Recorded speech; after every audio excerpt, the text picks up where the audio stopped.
오늘 새해맞이 예배는 주신 말씀 창세기 13장 14절에서 15절 말씀을 갖고 새로운 눈으로 라는 제목으로 하나님의 말씀을 전하도록 하겠습니다. 프랑스의 소설가 마르셀 프로스트라는 분이 있는데 그분이 이런 얘기를 했습니다. 아름다운 풍경은 새로운 경치를 만날 때 보이는 것이 아니라 새로운 눈을 가질 때 보이는 것이다. 제가 삼성교회 밴쿠버에 있을 때 저희 교회는 그 웨스트 UBC 대학 근처에 있었어요. 근데 교인들이 밴쿠버 전체 흩어져 거주하고 사셨는데 코키틀람이라고 하는 한인들이 가장 많이 거주하는 지역에 살던 권사님이 계세요. 근데 거기에서 교회까지 오려면 한 40분 또는 45분 정도 운전을 해야 됩니다. 그 길을 무려 30년 이상 다니시고 신앙생활을 하신 거예요. 근데 어느 날 그 권사님이 그런 말씀을 하세요. 목사님, 저는 이 길을 지나갈 때마다 얼마나 예쁜지 매일 처음 보는 것 같아요. 그분이 이민하신 연수로 따지면은 제가 그 권사님을 만났을 때는 무려 30년 가까이 됐고 그 이야기를 들을 때는 한 35년 정도 됐을 때입니다. 30년을 주일마다 한결같이 다니던 그 교회길인데 그 길이 볼 때마다 그렇게 예쁘다는 거예요. 그래서 내가 그렇게 질문을 했어요. 권사님, 그 길을 지금까지 다니셨으면은 1000번 이상 다니셨을 텐데 지금도 그렇게 예뻐요? 그랬더니 그렇다는 거예요. 저는 이 길을 지나갈 때마다 처음 보는 것처럼 너무 예뻐요. 그 이야기를 들을 때 이 프랑스의 소설가 마르셀 프로스트의 얘기가 언뜻 스쳐 지나가는 거예요. 똑같은 길, 똑같은 환경, 똑같은 운전길인데 왜 볼 때마다 그렇게 아름답고 예뻤을까? 경치가 새로웠던 건 아니죠. 그 권사님의 마음의 눈이 매일같이 새로웠던 게 아닐까? 아침 일어나서 교회를 나오는 그 마음이 어린아이의 마음같이 새로운 눈으로 가득했던 게 아닐까. 제가 우리 위니펙에 오니까 교인들이 가끔 그런 질문을 합니다. 목사님, 밴쿠버하고 위니펙을 비교하면 어디가 더 아름다워요? 여러분, 어디가 더 아름다울까요? 자연 환경으로 물리적으로 비교한다고 하면 아마 밴쿠버가 더 아름다울지 모르겠어요.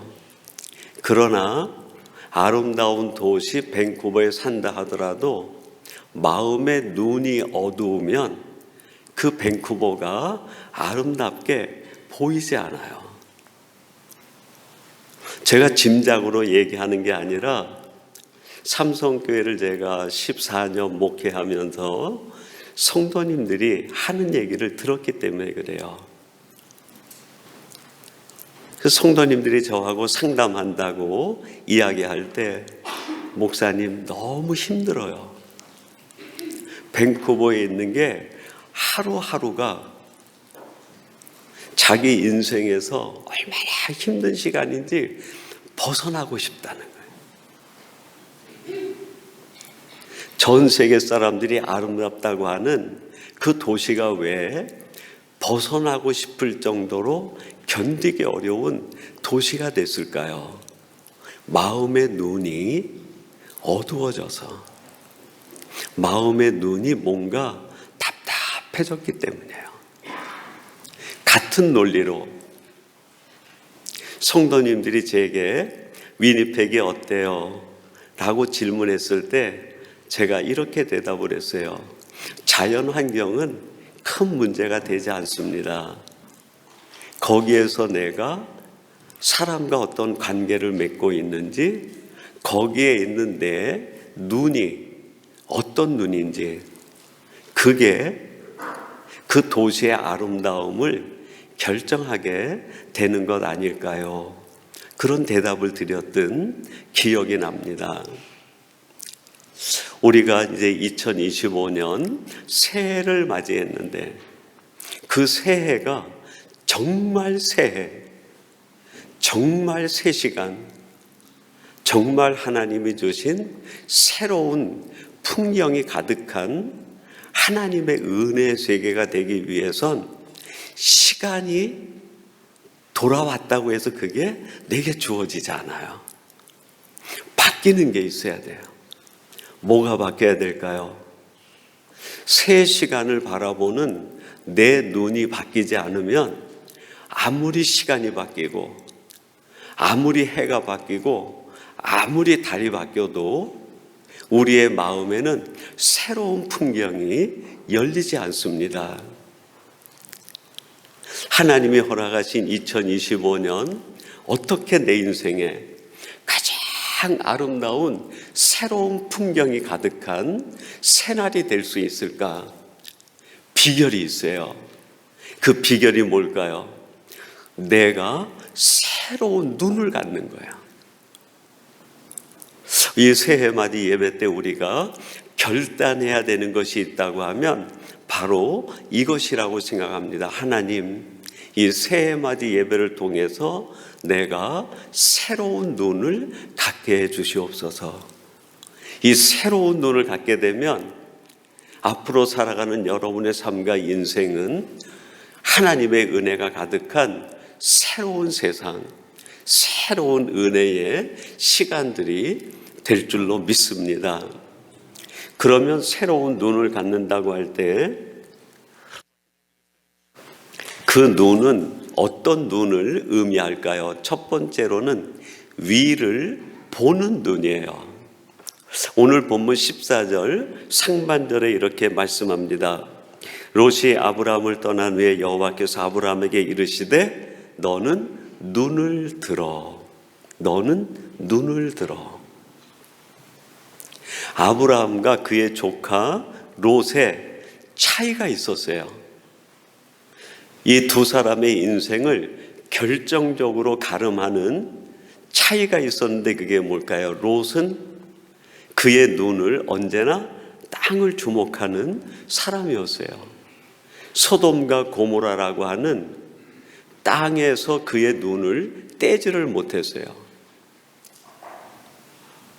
아브라함도 차칫 조카 롯이 그렇게 화려해 보이는 소돔과 고모라 그 땅의 세상을 향해 나갈 때 아브라함의 시선도 거기에서 벗어나지 못했던 것 같아요. 그때 하나님이 아브라함에게 하시는 명령이 뭡니까? 아브라함아, 너는 눈을 들어 하늘을 보라는 거예요. 위를 보라. 이 새해 맞이 시간에 우리가 결단할 첫 번째 결단이 있다고 하면, 하나님이 우리에게 주시는 첫 번째 메시지가 있다고 하면 그거는 눈을 들어 하늘을 보라. 그 메시지일 겁니다. 골로새서 3장 1절에 보면 그런 말씀이 납니다. 너희들이 그리스도로 말미암아 다시 살리심을 받았으면 무엇을 찾으라고요? 위의 것을 찾으라. 이걸 이렇게 해석할 수 있어요. 하나님이 우리를 그리스도의 은혜로 다시 살려주신 이유가 무엇인가? 왜 우리를 다시 살려주셨는가? 아래를 바라보고 살던 우리들이 위를 바라보며 사는 사람이 되게 하라고. 위의 것을 찾으라. 그리스도 예수께서 왜 너희들을 위하여 십자가에서 제물이 되고 우리의 구원을 완성하셨는가? 왜 우리를 다시 살려주셨는가? 위의 것을 찾으라고, 위를 바라보라고. 왜 위를 바라보라고 하나님이 말씀하셨을까요? 저는 그렇게 믿습니다. 하늘을 바라보는 사람이 가장 강한 사람이기 때문에 그래요. 사도행전 7장 55절에 보면 스데반 얘기가 나옵니다. 그 스데반이 공회에 나가서 예수 그리스도의 복음을 증거하니까 그 유대인들이 스데반을 죽이기 위하여 달려들었어요. 모든 유대인들이 전부 스데반의 반대편에 선 거예요. 홀로 스데반이 남아있는 거예요. 근데 이 모든 유대주의자들이 스데반을 감당하지를 못합니다. 어떻게 그렇게 스데반이 유대인들이 자신을 감당하지 못할 정도로 담대한 사람이 되고 강한 사람이 될 수 있었을까요? 스데반은 위를 보는 사람이에요. 사도행전 7장 55절에 이렇게 말씀합니다. 스데반이 성령 충만하여 하늘을 우러러 주목하여 하나님의 영광과 및 예수께서 하나님 우편에 서신 것을 보고 하늘을 우러러 주목하고, 하늘을 우러러 주목하는 그 사람을 세상이 감당하지 못하는, 저는 지금도 이 원리가 똑같이 이 세상에 적용된다고 믿습니다. 이 세상에 있는 사람들이 누구를 가장 두려워할까요? 땅을 보는 사람이 아니에요.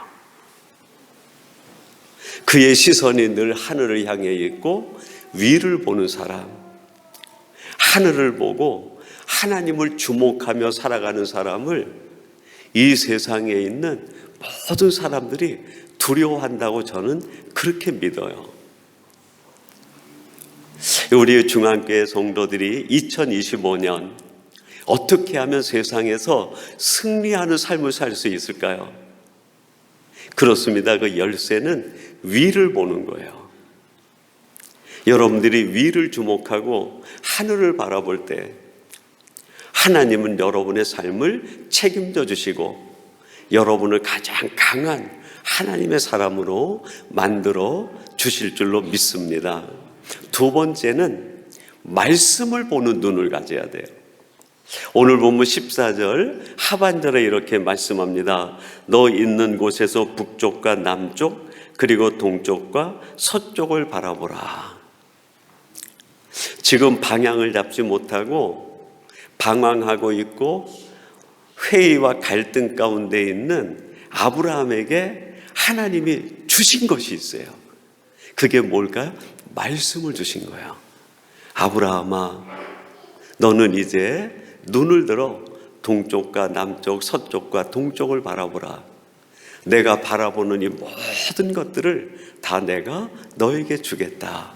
말씀을 주신 거예요. 하나님께서 아브라함에게 주신 두 번째 세상에서 승리하는 비결, 새로운 은혜의 세계를 경험하는 비결은 말씀을 주목하는 거예요. 말씀. 이스라엘 백성들이 애굽에서 나와가지고 광야를 지나가는데 그들이 홍해 앞에 직면했을 때 그들은 앞으로 나가지도 못하고 뒤에는 애굽의 군사들이 쫓아오니까 뒤로 물러나지도 못해요. 꼼짝없이 갇힌 상태가 된 거예요.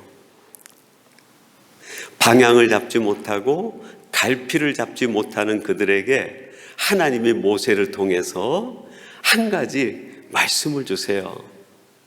그 말씀이 뭡니까? 모세로 하여금 바다를 향해 지팡이를 높이 들게 하고 손을 들게 하는 거예요. 그러면 그 파도치는 그 바다 밑에 하나님이 마른 땅을 놓겠다는 게 마른 땅. 출애굽기 14장 16절 이렇게 말씀합니다. 지팡이를 들고 손을 바다 위로 내밀어 그것이 갈라지게 하라. 이스라엘 자손이 바다 가운데서 마른 땅으로 행하리라. 지금 눈앞에는 홍해의 거친 파도가 출렁거리고 뒤에는 애굽의 군사들이 쫓아와요. 어디로 가야 될지 방향을 잡지 못해요. 방향을 잡지 못하는 이스라엘 백성들에게 말씀을 쫓아가라는 거예요.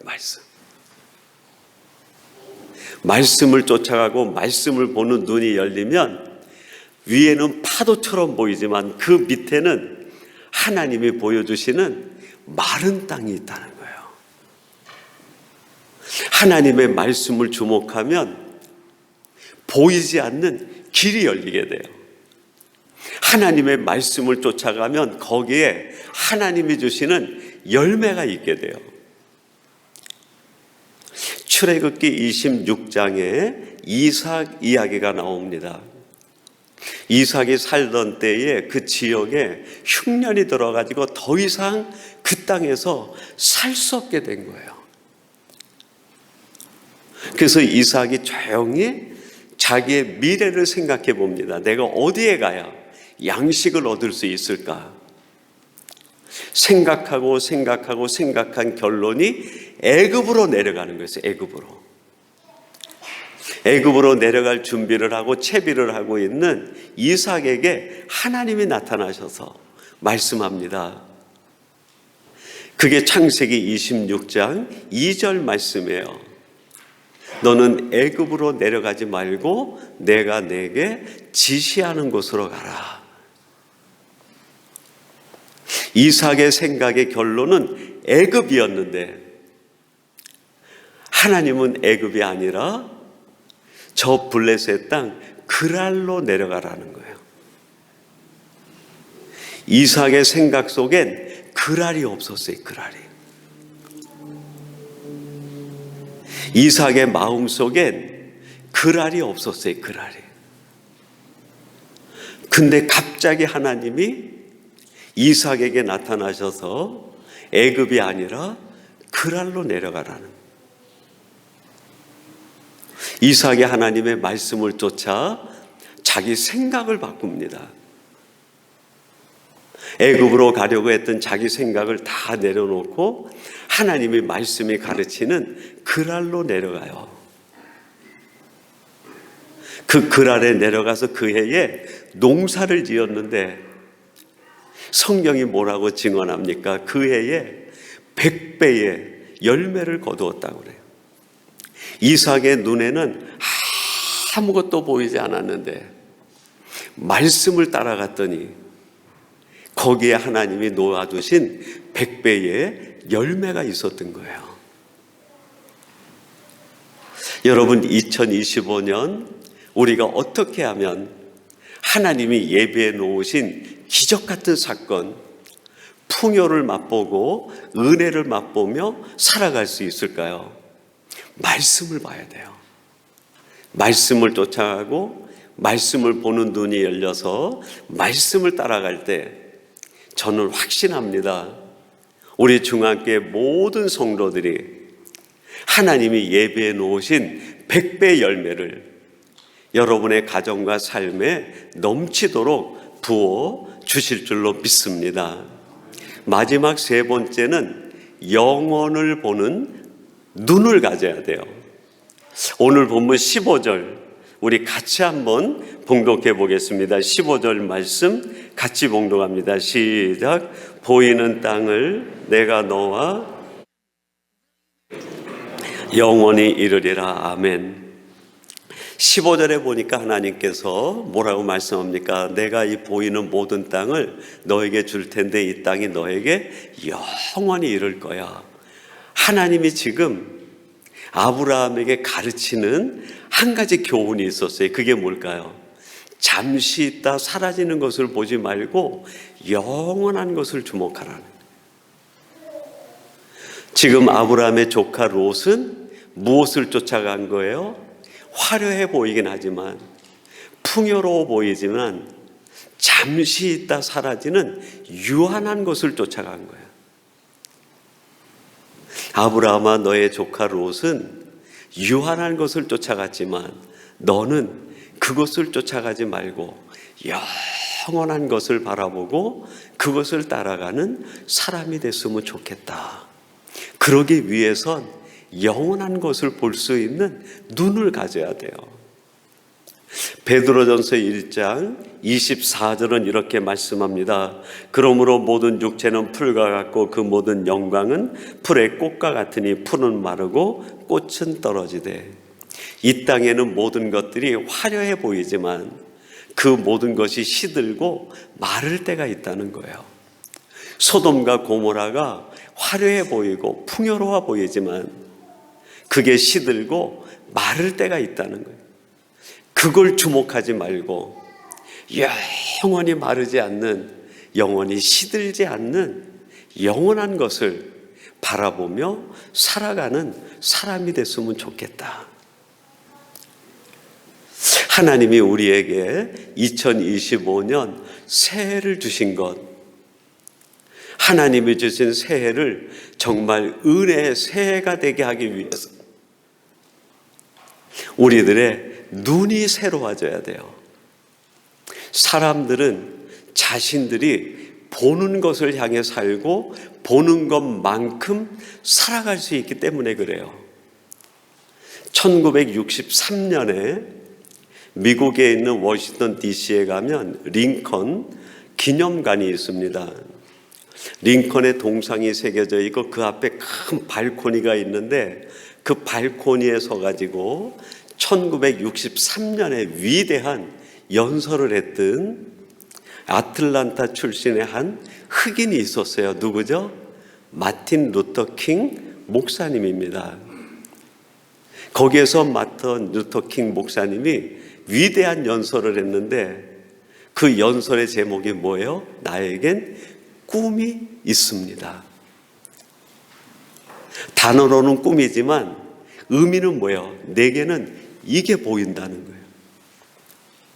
지금 미국에 있는 모든 사람들이 보지 못하는 그거를 나는 지금 보고 있다는 거예요.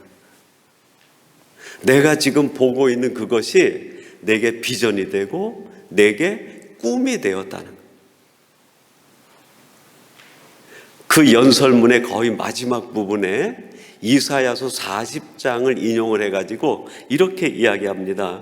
어느 날 모든 계곡이 높이 솟아오르고 모든 언덕과 산은 낮아지며 거친 곳은 평평해지고 굽은 곳은 곧게 펴지고 하나님의 영광이 나타나 모든 사람들이 함께 그 광경을 지켜보는 꿈입니다. 내게는 지금 보이는 게 있다는 거예요. 높은 산들이 낮아지고 험한 골짜기가 도두어져서 산가들이 평평해지고 모든 사람들이 하나로 서로 어우러져 친구가 되고 서로가 함께 살아가는 그걸 지금 내가 보고 있다는 거예요. 그걸 보는 사람이었기에 1963년에 이 연설을 했던 마틴 루터 킹은 역사에 남는 가장 위대한 신앙인의 한 사람의 족적을 남길 수 있었습니다. 만약에 마틴 루터 킹 목사님이 이걸 보지 못했다고 하면 이 연설도 있을 수 없는 거예요. 이걸 보지 못했다고 하면 그는 한날 아틀란타 출신의 흑인으로 살다가 죽은 한 사람의 흑인일 뿐이었을 겁니다. 그러나 그가 바라보는 것이 너무나 새로운 거기 때문에 지금도 우리는 그 사람의 이름을 기억하고 그 사람을 바라보며 감동을 받아요. 어떤 사람이 사람에게 감동을 줄까요? 보는 것이 새로운 사람이에요. 내가 보기에 좋은 것, 익숙한 것만 보고 살아가면, 잠시 있다 사라지는 유한한 것만 보고 살아가면, 내 욕심만 붙들고 살아가면 그 사람의 삶에는 감동이 없어요. 그러나 저는 확신합니다. 여러분이 보는 것이 새롭고 여러분이 보는 것이 위의 것을 바라보며 여러분의 시선이 말씀을 향해 있고 여러분이 영혼을 바라보는 사람이라고 하면 반드시 여러분은 그 누군가에게 감동을 주는 그 한 사람이 될 줄로 믿습니다. 여러분, 2025년 설레지 않습니까?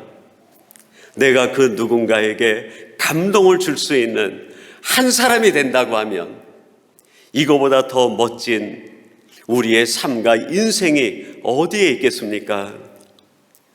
하나님이 이렇게 살아가는 하나님의 자녀와 백성이 되고 우리 중앙교회 성도들이 되라고 2025년 새날의 문을 열어주신 게 아니겠습니까? 하나님이 열어주신 이 새날, 새해를 살아가며 여러분이 바라보는 것이 새로움으로 인하여 그 누군가에게 감동을 주는 그 한 사람, 하나님의 신실한 그 한 사람이 되시기를 주님의 이름으로 축원합니다. 우리 같이 기도하겠습니다. 하나님 아버지 감사합니다.